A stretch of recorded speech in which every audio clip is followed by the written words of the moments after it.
Production support for the weekly special is provided by IU School of Public Health Bloomington, addressing public health needs by preventing disease, promoting health, and improving quality of life across the state and around the world through research, teaching, and community engagement.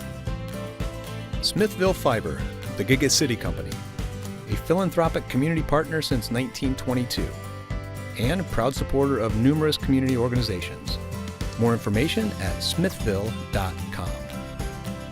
The Al Cobine Recognition Endowment Fund, established by friends and family of Al Cobine to support jazz initiatives on WTIU and WFIU. And WTIU members, thank you. Hoosiers across the state are preparing for the holidays. Tonight, explore some extraordinary ways to celebrate the season. Dazzle in the display of over 1 million lights decorating the Newfields estate in Indianapolis. Find the perfect container for your holiday treats at the world's largest cookie jar collection. Meet some of Santa's special helpers as they craft toys for deserving Indiana children. And roast chestnuts over an open fire at Santa's Candy Castle. Cozy up for some holiday cheer. It's all coming up right now on tonight's weekly special.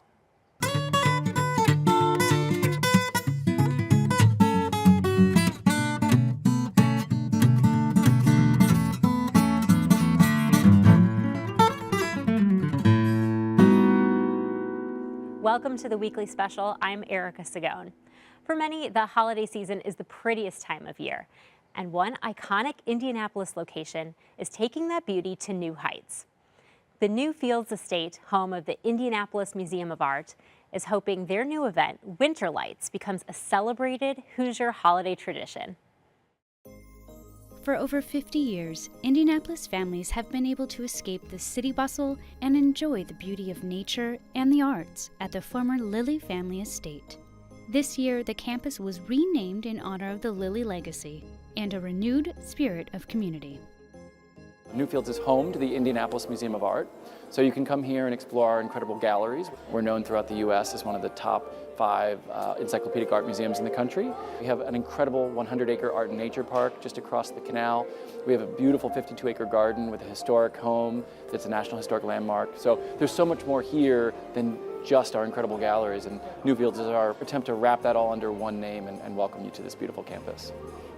The Newfields team wanted to reintroduce the Indianapolis community to the estate and decided what better way than to premiere a brand new event, Winter Lights.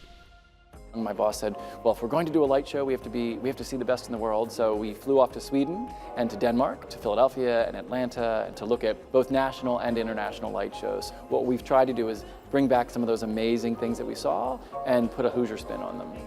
Staff and local volunteers began preparations 18 months ago, tediously crafting and building the elements necessary to transform the gardens into a winter wonderland. These magnificent 100-year-old trees we've lit all the way to the tips of their branches, 80, 90 feet in the air. Well, 50,000 lights need to be taken out of their boxes, depackaged, detagged, and prepped and wrapped. And that's a lot of lights, so just hordes of volunteers. We had over 100 volunteers who put in 1,000 hours to help us prepare everything and get everything ready so that when the time comes that we could actually put things up in the trees, it went smoothly. So we have been decorating and putting up Christmas physically out in the garden since Labor Day weekend. We had 120-foot lifts. We had arborists swinging 80 feet up in the trees, climbing with their saddles. So it was a real all hands on deck, and then lots of local supporters from the community who came in to help put together. In total, there is an estimated 1.2 million lights strung throughout Newfields, leading guests on a journey from one garden to the next, from classic to contemporary. Many of the displays inspired by the estate itself, making the light show one of a kind. We have these beautiful wrought iron gates as you go across the bridge from the contemporary part of the garden into the historic garden. They're from the turn of the century. Our designer, we told him that we loved these giant fanciful snowflakes that we'd seen in other gardens hanging up in the trees that were all wrapped in little lights. And he came and he looked at the bridge and he said, there's your pattern for your snowflakes. So we have these beautiful scrollwork snowflakes that are all abstracted designs, hand-drawn and then hand-fabricated and hand-wrapped with lights that are essentially our gates turned into snowflakes that float over your head magically. So that was really special. And you go from that sort of magical entry to this sort of wonderful sort of winter wonderland we call the Frosted Forest, where we've lit a number of our big specimen trees all the way to the tips of their branches.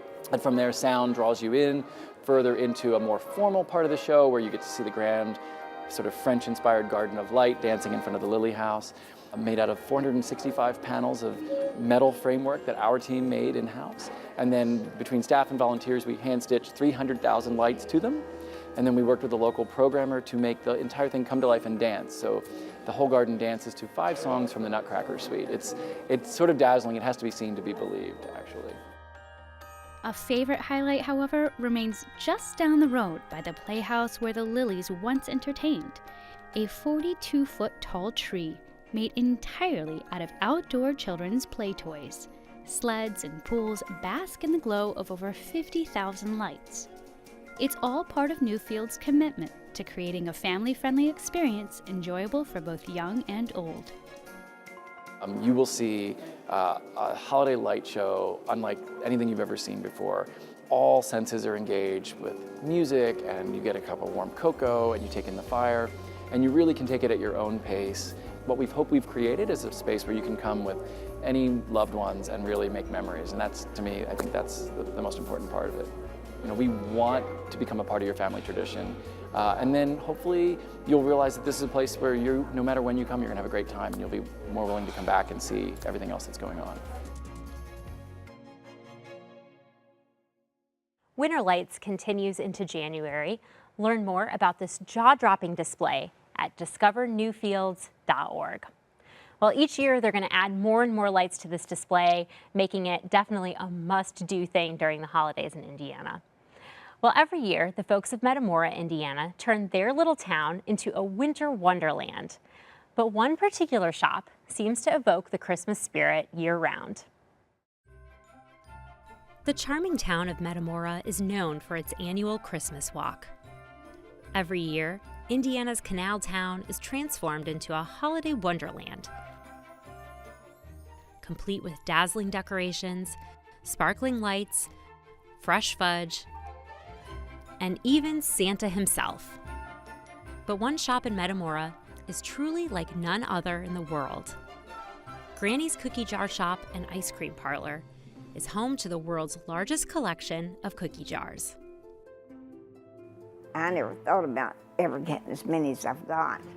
After my husband had an automobile wreck, and we took stuff out of the house we really wasn't using and let him flea market because he couldn't go back to work. I had 3 cookie jars. The first weekend he flea marketed, my cookie jars all went, the 3 of them. I said, well, we'll just go to auctions and get them. Then I went to a real cookie jar auction, and I really fell in love with them then. Every one of us have a cookie jar. That's something that when she started collecting them, she found something we all liked, and that's what she gave us. And it's like, that's our cookie jar. I always look for cookie jars wherever I go. Connie always says they jump on me. If I'm walking around and I see one in a window sometimes, I'll say, oh, isn't that pretty? And she'd say, you just like all cookie jars. When I went to the first big cookie jar auction, one that lasted like 2 days, I bought 300 cookie jars. I didn't realize I was spending that much. I like to fell over when they told me how much I spent. We packed our van just as full as we could put it. I went back the next day and got the rest of them then. So we just kept accumulating and accumulating. And now I've got to the place, it's kind of hard to find cookie jars I don't have. Every time you look, you see something new. People come in. We was here a few weeks ago. We just wanted to see what you changed, and we do change them. I mean, when you sell something on a shelf and there's not enough room, you got to put something else up here. So you got to change category because they're categorized somewhat. We do a lot of writing and we check our inventory. It takes at least 2 months. We take a big table and we get the ladder and start up there at the top, and we get the top ones first. And we take that 2 rows at a time. In 2012, Grannie took her inventory skills to the big league when she applied for the world record for the world's largest collection of cookie jars. But see, they don't count wooden ones, plastic ones, or metal ones. They take glass or ceramic. We had to change our inventory a lot, so we've actually got a lot more than 3,100 on the shelves. Grannie's hard work paid off when her cookie jar collection was finally listed in the Guinness World Records in 2013. a victory that was celebrated by both the community and merchants of Metamora. They were pretty shocked, and they was glad because that helped everybody out because it brought people down here. They can refer them, that's probably something you've not seen, a world record holder. So you ought to go check it out. You don't have to buy anything, they don't care, and we don't. You can come in and look and just go down memory lane with them, and it's fun. There's been people from overseas that was visiting someplace and came down. I got a book up there in the front, and I've already filled 2 of them up. It's just something people come in and they'll see them. Well, it brings back memories to them, you know, because they had one like this or that or the other. You always hear different stories from different things. And cookie jars, that's how they get their story. I like Roy Rogers on Trigger the best. Whenever I was a little girl, we didn't have a television. And we used to listen to Roy Rogers and the Cowboys, you know, on the radio. And then when I grew up, I watched it on TV, even though I was grown. People will say, well, that one looks good, and they like it. And look at the face on that snowman. It's happy. You know, that reminds me of the snowman we built years ago. And we have one, they call it the Napco cookies. You bought it with S&H green stamps. Everybody's grandma had it. So therefore, everybody wants one. You really enjoy it when you get something that brings back old memories. It makes people very happy when they look at them because there's history. There's always history. The Metamora Christmas Walk will take place through this next weekend. For more information about the event, as well as Granny's Cookie Jar and Ice Cream Shop, visit metamoraindiana.com. So get this, the most expensive cookie jar at Granny's is worth $3,000. Of course, we had to come back with one, not the $3,000 one, but perfect for the holidays.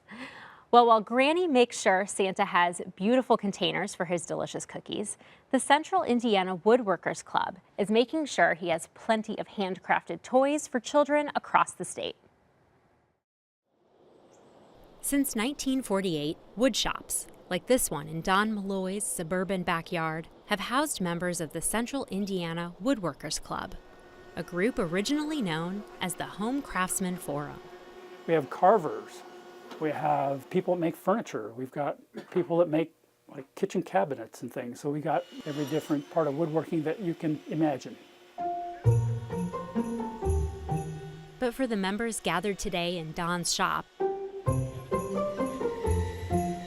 the same members that gather here nearly every Tuesday throughout the year, the to-do list is all about making sure the holidays are happy for all Hoosiers. Our slogan is the land of 10,000 toys. So our goal every year is to make and deliver through various different organizations 10,000 or more wooden toys. There are a handful of shops like this around Indianapolis. Well, I've always had an interest in woodworking. I have done a small amount of things in the way of furniture making and such. My interest has always been in other aspects of my life, working with children and doing things for people. And so it just seemed natural to me to turn this into a shop that you guys could come and work. And between the groups that come together to work and those who prefer to work alone, the members of the Central Indiana Woodworkers build a lot of toys. All told, they spend thousands of hours throughout the year cutting, sanding, and drilling. And although it's unclear whether the recipients have a favorite toy, the builders certainly do. Of our 11,000 some total, we had almost 4,000 cars. The guys like to make cars and trucks, every kind of truck you can imagine. But we also have treasure boxes, doll beds, games, puzzles, pull toys with a string for toddlers, hippos and dinosaurs and snails and rabbits. Quite a variety. Wheeled or not, the toys are distributed through partner agencies located in Central Indiana and around the state, who all recognize that they're receiving something pretty special. I talk to the agencies all the time, and they're constantly telling me how the kids love the wooden toys. Always wonderful responses from the parents, from the kids. It's kind of like, wow, you can't buy these at Walmart.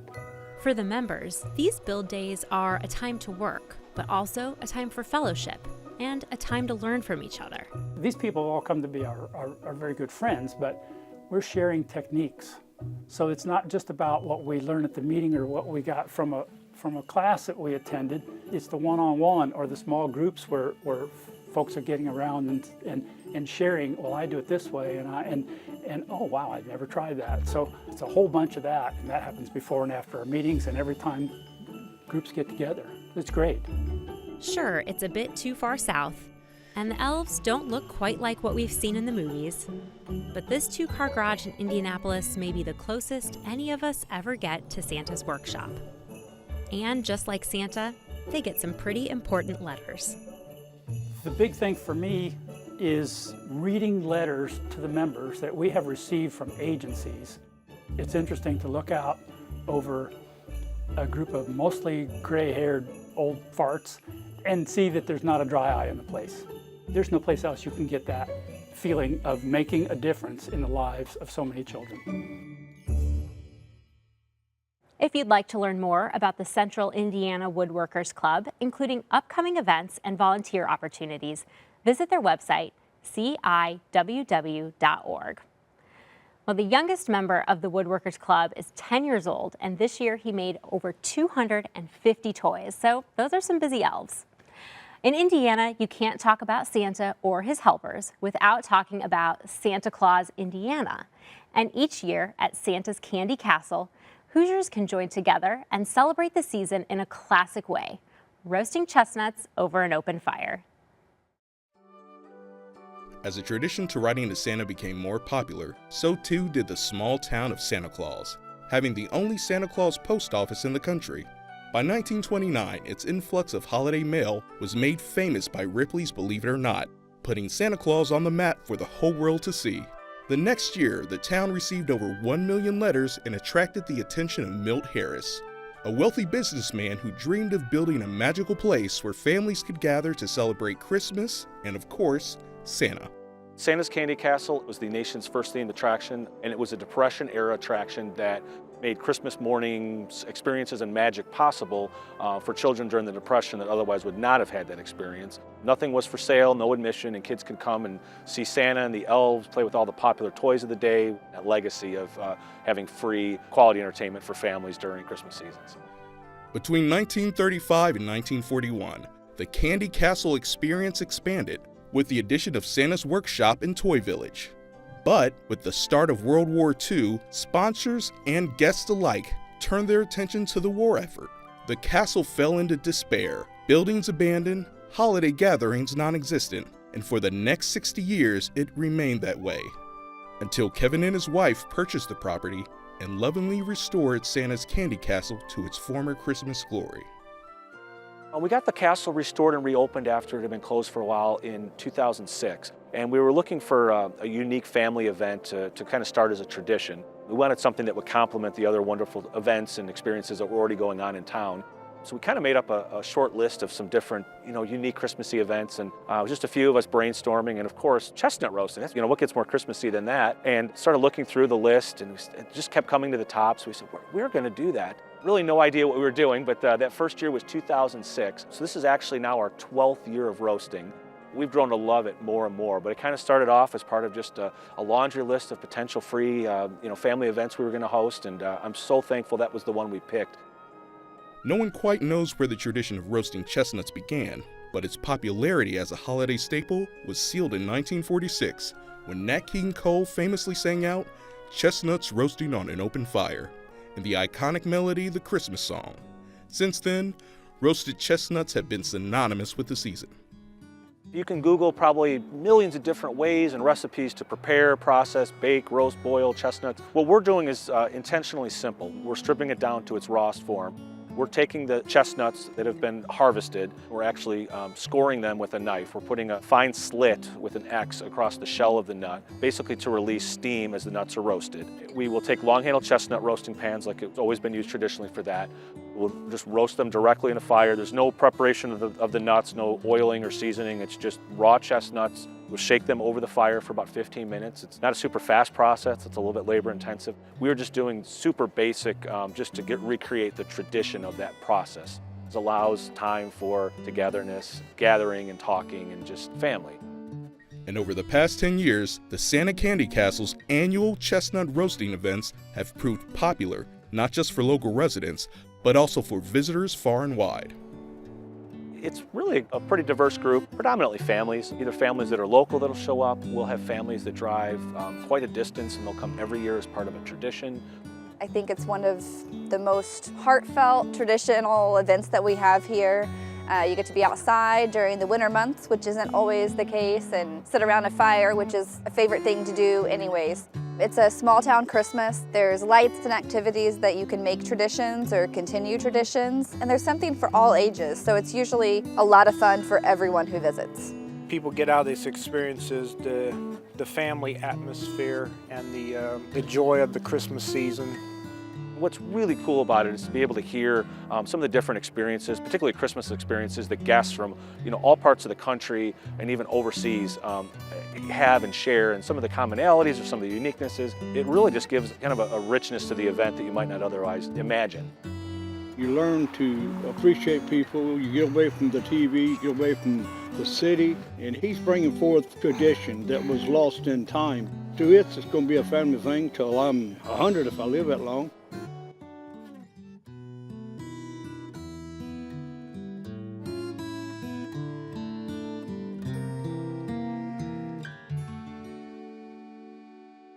You haven't missed your opportunity to roast chestnuts this season. The event continues throughout the holidays. Learn more at santascandycastle.com. Delicious, and one of my favorite Christmas songs.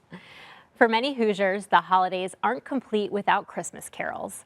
And acclaimed jazz saxophonist Brian Thompson is here to provide some musical cheer.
Brian Thompson will be back in the studio after the new year, so be sure to tune in.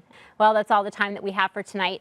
From the weekly special family to yours, happy holidays and have a wonderful new year. Good night.